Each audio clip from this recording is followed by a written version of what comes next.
Good evening. Welcome to the special city council meeting for Tuesday, August 30th, 2022. Ms. Hilbrick, will you please call roll? Councilman De La Garza? Madam President. Councilwoman Solis? Here. Councilman Crocker? Here. Councilwoman Scott? Here. Councilman Lofgren? Here. And Mayor Bachnight. Here. And I have heard from Dr. Young. He's probably come in a little bit late. If everyone will please stand for the pledges, followed by a moment of silence. Pledge allegiance to the flag of the United States of America and to the republic for which it stands, one nation, under God, indivisible, with liberty and justice for all. Honor the Texas flag.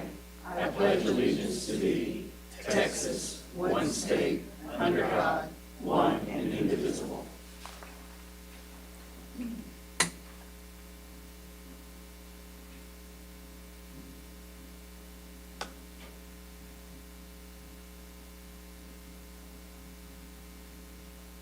Thank you. All right, any items from council this evening? I have one. Yes, ma'am. I don't know who to ask, but on the project for the Main Street project, just because I was coming in on Main Street, and the street is horrible, is the street going to have an overlay in that project or not? Let me ask, the answer is no, it will not have an overlay. Not anytime soon?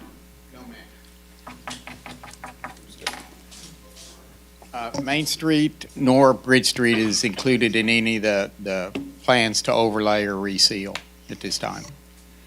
Okay, Forest that's, Street would be, that's the part that's on the De Leon Plaza. right, I understand, but if we're going to have a 200th anniversary and people are expected to come down Main Street, that's not a very pretty picture. Right. And that's something we could surely add. I mean, that's up to the city manager and council, of course, but we can I look think into it's that. worthy of a discussion. We'll go back and talk to staff and see what we can do. Okay, thank you. Thank you, Ms. Solis, for bringing that up. Anybody else? All right, we'll close items from council and go into citizens' communication. Ms. Catherine Olson, please. Remember to keep your comments to 3 minutes.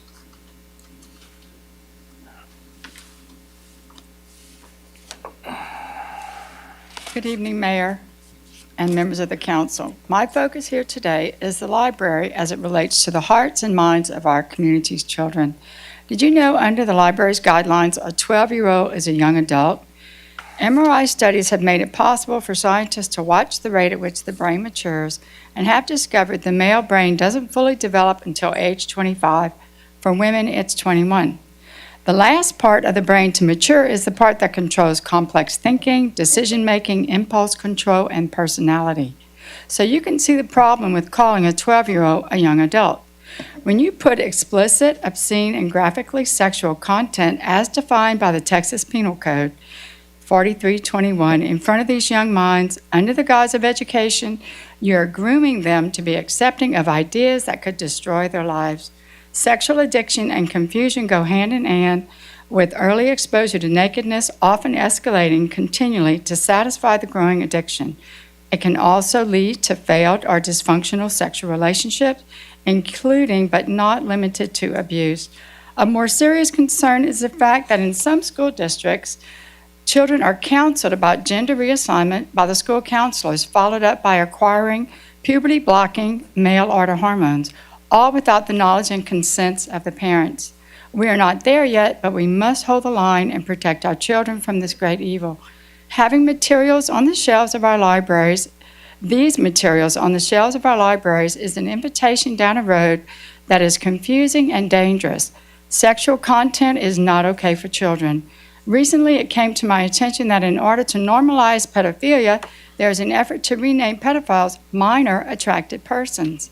Years ago, as a pediatric nurse, I went to a seminar on identifying sexual predators and at-risk children. Well, it would seem that everything I learned back then on how to protect children has flipped to how to groom children for the predator's pleasure. In closing, exposing any child to any sexual content is criminal. A 12-year-old is not an adult. I think we can all agree on that. The guidelines need changing. It is unforgivable to mistreat any human being. I think we should love all of our fellow men and women. I think we should be kind to those who find themselves stuck somewhere in the middle. But I do not believe we should promote to young children lifestyles that are difficult, much less start mutilating at a young age as is happening. It must stop. Many young individuals have been manipulated down this path and made permanent changes to their bodies that cannot be undone. Permanent body change choices belong to the mature individual adult. We must exit the slippery slope we are on and protect the children, beginning with the books they read in the library. Let the children be children and read stories that build values and love for others and their communities. That's all we ask. Thank you, Ms. Olson. Bill Bauer, please.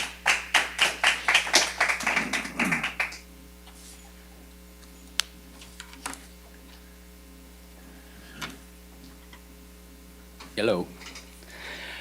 First, I want to say thanks for listening to what I and others have to say today. I know you have many important issues you had to make decisions on, and I would think that this one would be an easy one.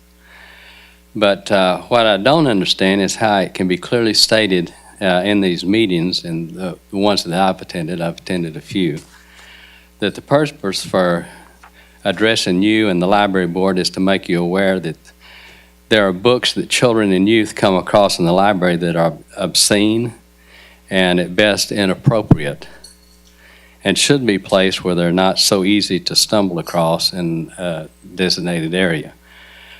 I've heard some parents say that we're trying to ban books. The Victoria Advocate also said it this way, and that influences a lot of people. And I didn't hear that here, that we're trying to ban books. I've heard some parents say that we're trying to ban the books, and these parents say that parents should be responsible for their kids, and as well they should be, that they should monitor what their kids are reading, and that's good, and that their kids will come and ask questions, and they can discuss things with them, and that's also good. But really, when I was a kid, believe it or not, I was once upon a time, and I'm here on behalf of not my kids so much right now, but my grandkids, because I've got grandkids that are ages that we're talking about here today. But when I was a kid, if I came across images of something, and I did, like in the library or wherever, I didn't run to my mom and say, "What's this?" or ask some questions. Didn't do it. What I would do is I'd sit there and I found it, I'm reading, I'm looking around, see who's around. And if somebody comes, close it up, put it back. A little while, if I have another chance, I'm back there again. And I don't think I'm some kind of deviant. I was just a kid. And that's what we're talking about today. So I would,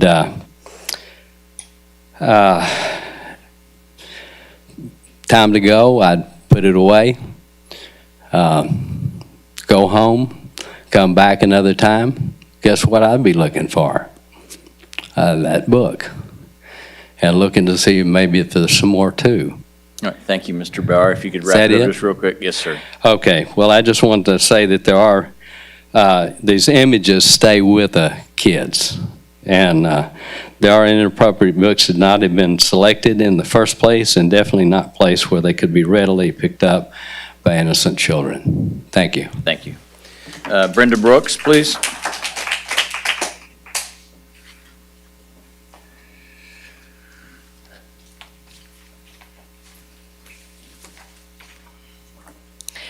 Thank you for allowing me to speak again.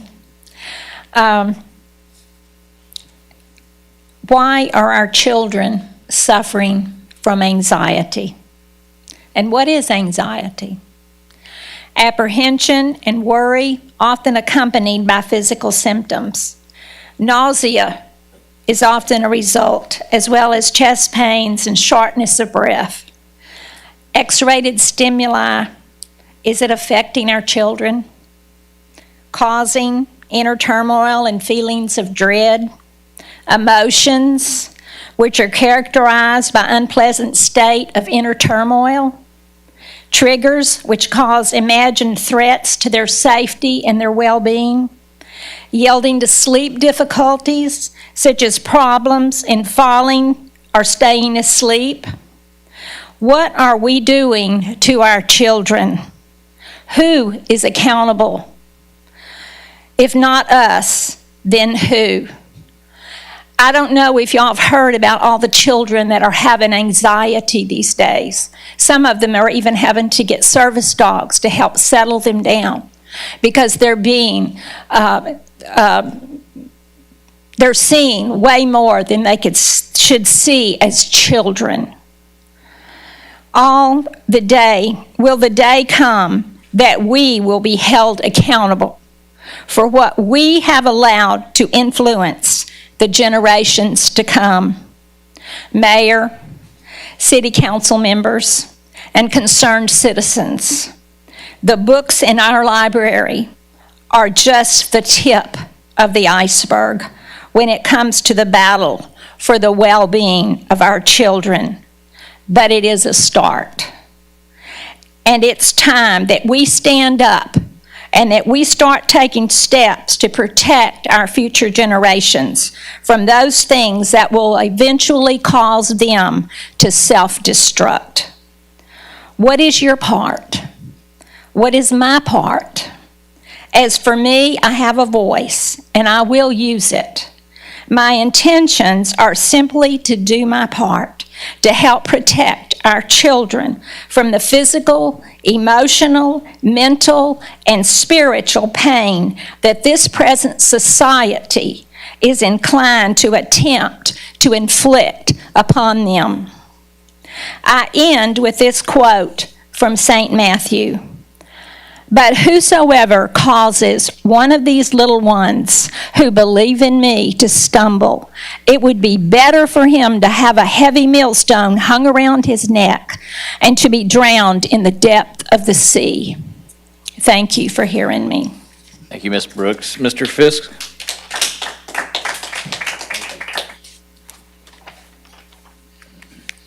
Good evening, and thank you for letting me speak. All right. I just got back from a little vacation trip. Unfortunately, I didn't bring any slides. All right. But driving a lot and going to a certain museum reminded me of a lot of things that I probably more or less forgot or put in the back of my mind. I happened to visit a museum dedicated to a great American child education expert. The expert spent many years on TV helping children develop into good, productive teens and then adults. That expert was Mr. Rogers. He taught us many things, including that discovering the truth about ourselves is lifetime work, but it is worth the effort. Among the things he taught children was that whether we talk about it or not, we human beings are lovable, that we have value, that we hope for is real. Our job in life is to help people realize how rare and valuable each one of us is, that each of us has something that no one else has or ever will have, something inside that is unique for all time. He spoke of talking about feelings as important work, that feelings are natural and normal, that makes it easier to share them with one another, and that it can be hard for children to talk about some of these. But anything human is mentionable, and anything mentionable is manageable. The mentionable can be difficult, and the managing too, but it can be done if surrounded by love and acceptance.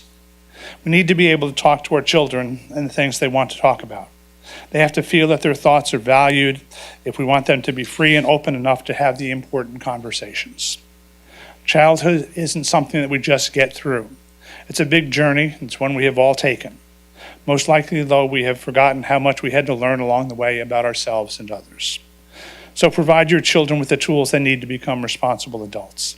Let them read what they choose and be prepared to discuss their feelings and emotions in a calm and accepting manner. Let them learn there are many kinds of people and beliefs in the world. Allow them to choose their own path to follow. That will let you earn their respect, and they will be willing to share their emotions, fears and dreams with you for all of their lives. Trust them. If you don't, you will miss much of their lives. If you don't trust them, they will not trust you. Thank you. Thank you, Mr. Fisk. Mr. Vonderoy.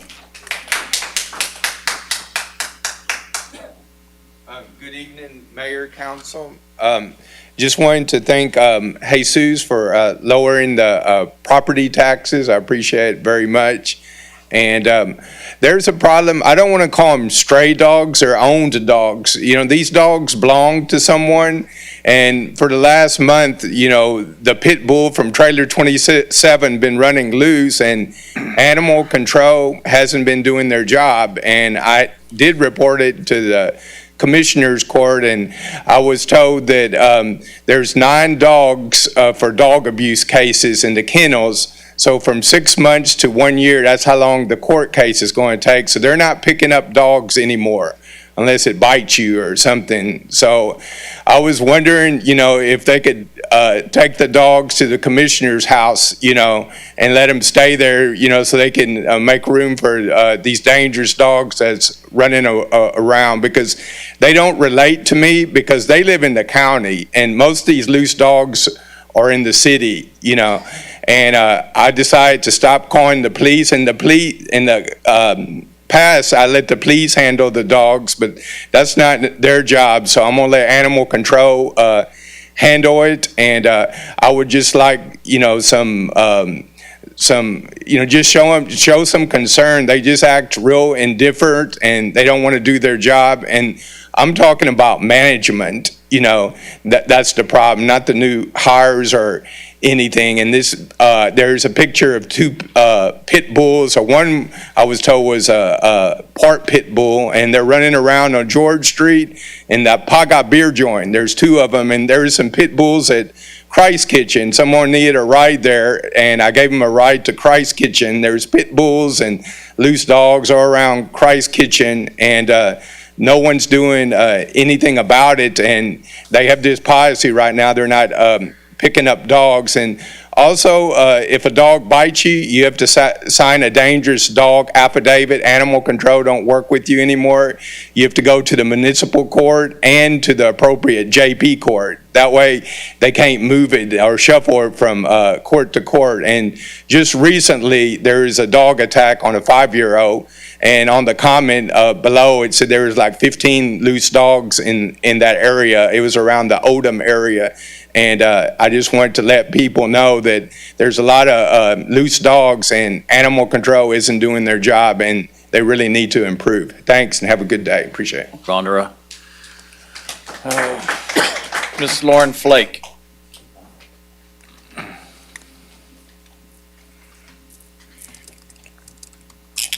Good evening, Mr. Mayor and council members. Thank you again for confronting this issue boldly and thoughtfully.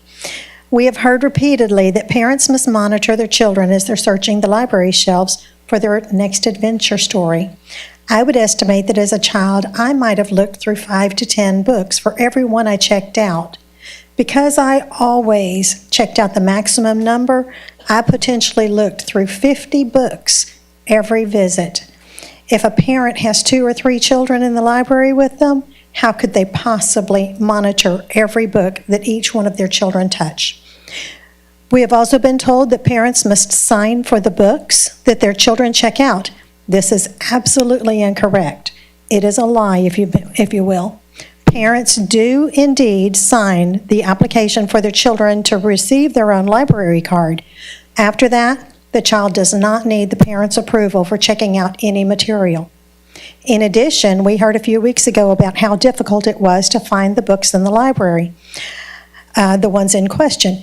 I find this interesting because this whole project was initiated because a child found one of these books independently and took it to their parent. I've also heard of another child that located a book and they found it offensive. They hid it in the shelves. And the next time they came to the library, it was back open on the shelf. So they took it to their parent, and the parent filled out the request for reevaluation form. But the book had already been challenged and denied, so it was not reevaluated. Ironically, after that, the Library Advisory Board debated a challenge term at their quarterly meeting of how often a book can be challenged because there is nothing in writing in their policies. If you look through the packets that you were given last month, you know that a lot of the books depict minors engaged in sexually explicit conduct. This conduct is all inappropriate for children, whether it's heterosexual or homosexual or otherwise. We're talking about protecting the innocence of children. Colossians 2:8 reads, "See to it that no one take you captive through philosophy and empty deception according to the traditions of mere men, following the elementary principles of this world rather than following Christ." One day, stories will be told about the public libraries across the nation who are pushing an agenda on innocent children and their families, and the parents and concerned citizens who stood up against them. How will Victoria be remembered? The future is in your hands. Thank you, Mr. Flake. Ms. Gay Patek.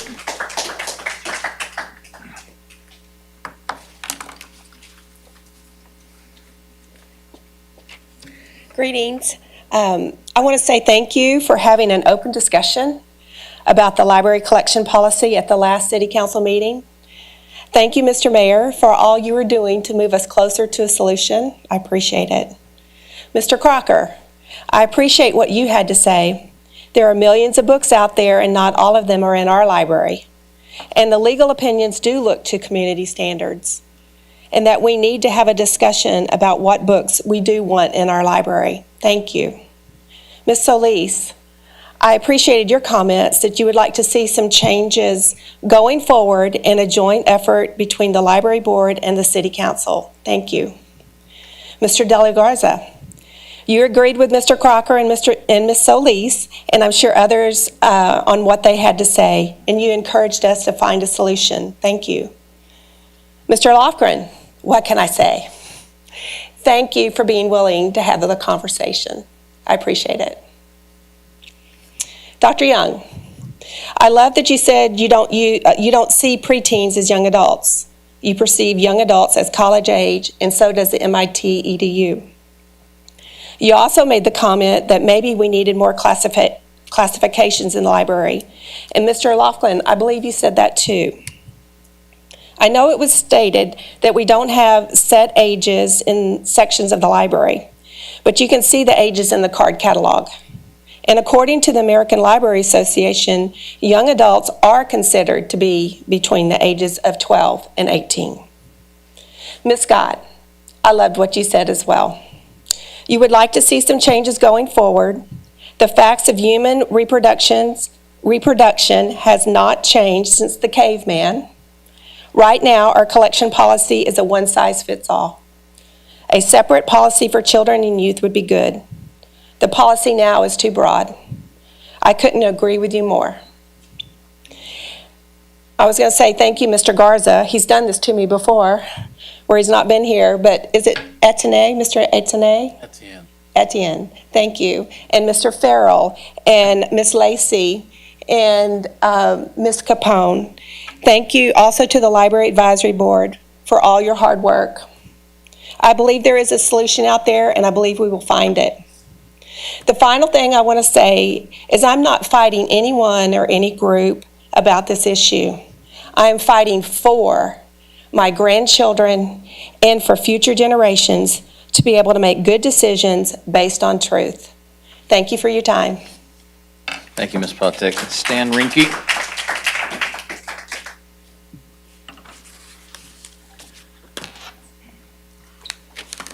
Mr. Mayor, council members, thanks for allowing me to speak with you this afternoon. I think that probably by now all of you are aware that our children and our young people are potentially at risk to being exposed to age-inappropriate, sexually explicit, obscene literature. And that's available in general circulation in the Victoria Public Library. Some of the literature goes into graphic detail, as all of you are aware. Detail concerning drug use, drinking, illicit sex, rape, masturbation, violence. As a parent and a grandparent and a great-grandparent, it is my responsibility to look after the well-being of the children that God's given me charge of. And I do my best to do that. However, as elected representatives of the city of Victoria, you're in a position to restrict some of this obscene literature from appearing on the shelves of Victoria Public Library. I trust that you know that who knows but what you have been elected and put into position to address these very issues at this point in time. Many of the parents and the grandparents of this community deeply appreciate your help and the exercise of your God-given authority to remove such materials from VPL and to restrict future purchases and donations of this type of material to the library. We would like you all to know that we appreciate, are grateful for your diligence in working toward a solution to protect the innocence of our children. Thanks so much. Thank you, Mr. Rinke. All right, that's it from items for citizens communication. And I did skip over announcements, reminders, public and employee recognitions, but we didn't have anything for those at this meeting. So at this time, we'll go into items with the public hearing, C1. Item C1 is a public hearing on the budget. Good evening, Mr. Rainier. Good evening, Council, Mayor. Hope you're doing well. Thank you. You are talking to a mature, intelligent man now, past 25-year-old. So my wife says, no, you're not. But anyway, real quick presentation. I'm not going to take a lot of time. Back in August 2nd, Jesus delivered this to y'all. But I want you to take bear attention that the color works this time. We're proposing a budget of $183 million, of which $105 million is governmental. You got Enterprise Fund 61 and internal services of $17 million. Below there, I kind of recapped that 80% of the overall budget consists of the general fund, the construction fund, because you got large CIPs, utility operating fund, the environmental service fund, and of course the health fund. We got our other 37 funds that makes up the remaining $37 million. Those are mainly special revenues, small ones, et cetera, et cetera. If you compare this year's budget to last year's budget, you're looking at a $12 million increase. Out there and on the right-hand side, it lays out the variances, contractual services up, supplies and maintenance, internal services mainly for vehicles, fuel, technology, personnel, the pay and staffing, CIP transfers, and of course the CIP program. Of course, to decrease, the ARPA grant is no longer there, so that's a decrease. Your debt's going down by close to $1 million. The capital's going down is actually the difference between the duck pond and some buildings from last year. And of course, the other is from the transfer for stabilization fund and increase on economic development fund that we're doing this year. It's a difference of that. I'll leave you with this note, hopefully for the public, that any question, it's on the website. They can go out and look at the budget highlights, and the budget's there too. You can drill it down to the minimum accounts and look over it and everything else detail. Mayor, that's it for this presentation. I'll leave it over to you for the public hearing. Okay, thank you. This time, we're going to open item C1, public hearing. Anybody wishing to speak on item C1, please step forward to the mic. No one approaching the mic. I will close the public hearing and entertain any motions.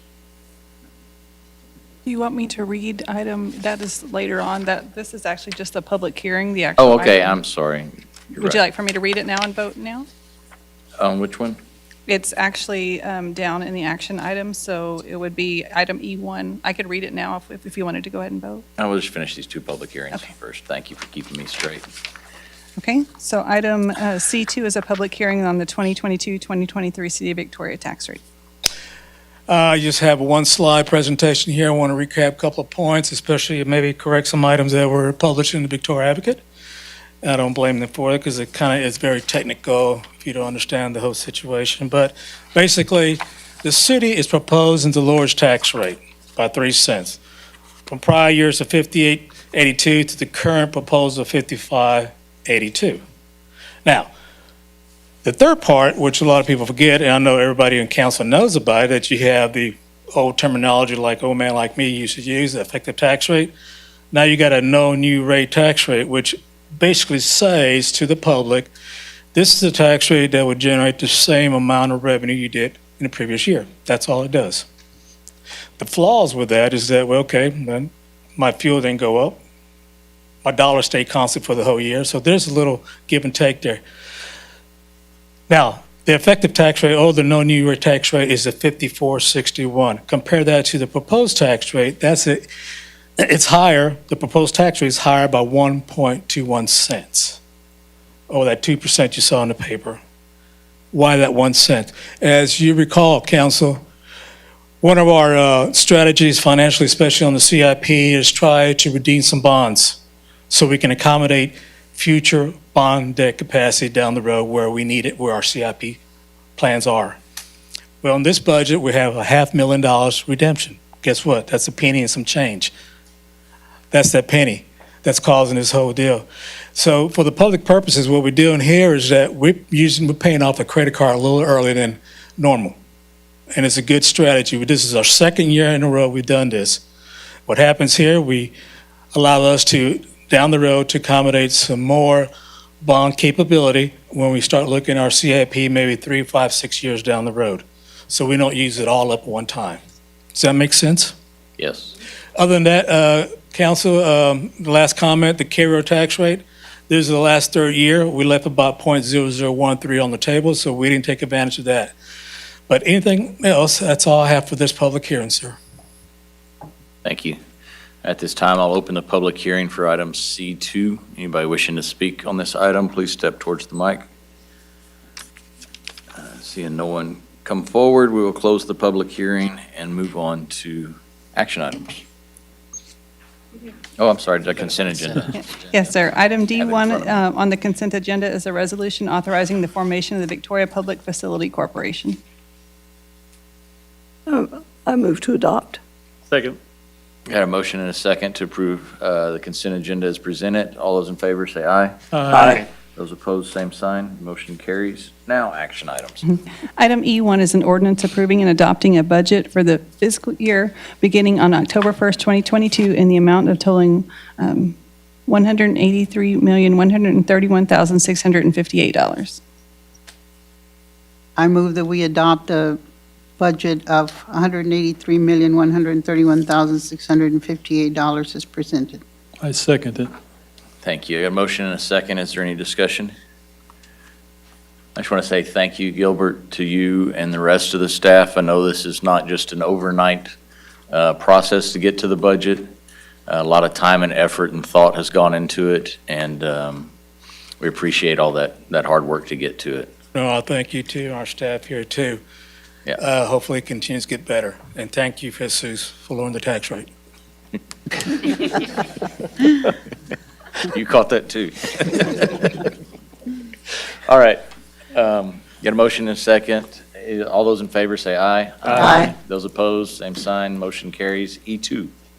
Item E2 is an ordinance setting the tax rate for 2022 tax year at the total rate of .5582 per $100 of property valuation. And the motion language was on the dais for each of you. Anybody like to make a motion? I move that the property tax rate be increased by the adoption of a tax rate of .5582, which is effectively a 2.22% increase in the tax rate. Second. All right, we have a motion and a second. Thank you, Mr. Gilbert, for the explanation in easier terms. Is there any other discussion on it? All those in favor say aye. Aye. Those opposed, same sign. Motion carries. E3. Item E3 is the discussion and approval of a resolution authorizing the redemption of the portion of the outstanding City of Victoria, Texas General Obligation Refunding Bond Series 2013A during the city's 2022-2023 fiscal year. Good evening, Mayor and Council. The item we're presenting tonight is a resolution authorizing the city to redeem outstanding principal in fiscal 2023 on its Series 2013A General Obligation Refunding Bonds. This will also authorize the city to set its debt service tax rate to the level necessary to make these payments. So as we've discussed in the past, a bond redemption is similar to making extra payments on a mortgage. By making these payments, you realize interest savings as well as create future debt capacity, which we have discussed previously regarding our CIP financing. We would be redeeming a partial amount of outstanding principal payments from our fiscal 25 year on the Series 2013A series. The redemption payment would be made with our regular debt service payment on February 15th, 2023. So as Gilbert had mentioned, that the tax rate for the debt service side, it's already including this additional $500,000 that's needed to make this redemption. So you can see there, without the redemption, it would have been 20.17. With the redemptions, 21.27. The debt service for the year goes up $500,000, and then in our fiscal 25 year, it'll create an additional $6.4 million in accumulated debt capacity. And again, this option was included in our proposed budget from August 2nd, so there wouldn't be any change to the tax rate that's already been presented. With that, I'd be happy to answer any questions. No, thank you for continuing to do this and getting debt paid off when we can get it paid off quicker. It helps us be more flexible in the future. Much appreciated. All right, anybody choose to make any motions? I move we adopt this item. Second. Got a motion and a second to approve item E3. Is there any further discussion? No. All those in favor say aye. Aye. Those opposed, the same sign. All right, that concludes our business during regular session. We do have an executive session, so it's 5:37. We're going to adjourn into, or recess into executive session. The City Council will recess for executive session on the 30th day of August 2022 at 5:37. The subject matter of the executive session deliberation is as follows: Texas Government Code 551.087, 551.071.